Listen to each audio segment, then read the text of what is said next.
28th example की statement की कहती है कि prove that a positive integer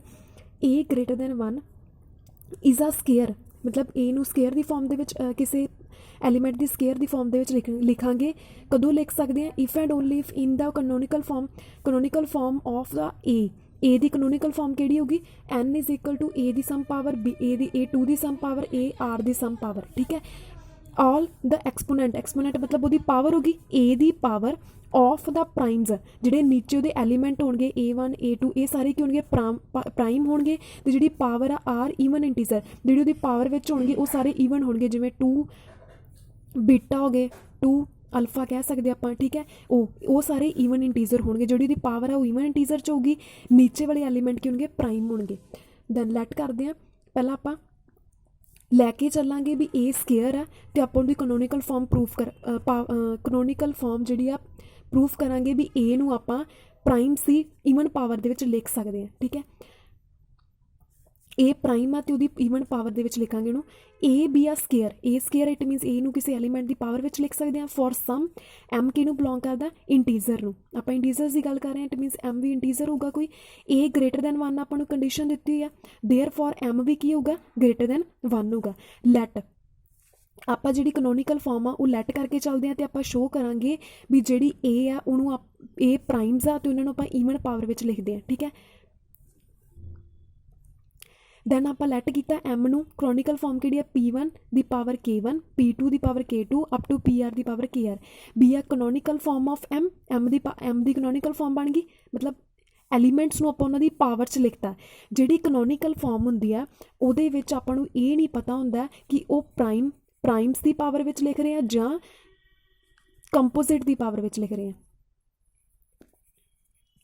आपां नूं सिर्फ ये कह देंगे कोई P है जिहदी कोई पावर आपां नूं कोई एलीमेंट्स आ उन्होंने पावर्स दे विच लिख सकते आप, बट ये नहीं दस्या जाता भी वो प्राइम आ एलीमेंट के कंपोजिट है। ठीक है, दैन ये है अपनी कैनोनिकल फॉर्म, इनू आप रिप्रजेंट करना भी जोड़ा P अपने को फॉर्म च होगा प्राइम्स की ईवन पावर विच होगा। दैन ये अपने को दिता है एम स्केयर, एम की वैल्यू पुट कर दो, उन्होंने वैल्यू क्या जो P1 2 इत्थे इतना मल्टीप्लाई होगा 2K1 P2 2K2 up to PR 2KR। ठीक है, हैंस ये सारे कि पावर च all the exponent of prime, मतलब पावर की दी है नीचे वाले प्राइम्स की पावर है in canonical form of A दी आ कैनोनिकल फॉर्म आर ईवन जिहड़ियां P नीचे दिते हुए उहदी जिहड़ी पावर है वो की है 2, मतलब ईवनस की पावर विच है 2 इंटू समथिंग, मतलब 2 नूं किसी भी एलीमेंट नाल मल्टीप्लाई करिए तो आंसर की आऊगा ईवन दे विच आऊगा। ठीक है, दैन नैक्सट उहदे कन्वर्स लैके चलते हैं। पहला आपां प्रूफ किया भी ए अपने को स्केयर की फॉर्म दे विच है तो उहदी कैनोनिकल फॉर्म ए दी जिहड़ी पावर्स विच होगी ईवन पावर्स विच होगी। ठीक है, then next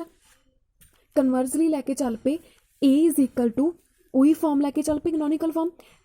P1 alpha 1 P2 alpha 2 up to PR की power alpha R canonical form होगी, बट आप उल्ट लैके चले मतलब जी ये पावर होगी अल्फा आईज हो होणगियां ईवन पावर दे विच होणगियां। आप ईवन पावर्स नूं इक्वल टू एवें लिख सकते हैं 2 इंटू बीटा आई लैट कर लिया ईवन पावर्स विच लिख लिया उन्होंने कोई वो ईवन पावर लैट कर ली बीटा आई। ठीक है, फिर अल्फा की जगह पर 2 बीटा आई पुट करता, दैन ये जी पावर 2 आ वो आप होल पावर भी लिख सकते क्योंकि 2 बाद में मल्टीप्लाई हो जाना तो पूरी पावर 2 बन गई, इनू कई नेम देता M। ठीक है, इनू नेम M देता, ये कि फॉर्म बन गई A is equal to M की पावर 2 इट मीनस कि बन गया A का स्केयर।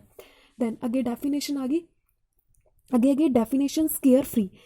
फ्री का मतलब होंगे an integer is said to be uh square free. एक इंटीजर नूं स्केयर फ्री कदों कवांगे if it is not divisible by square of any integer greater than 1।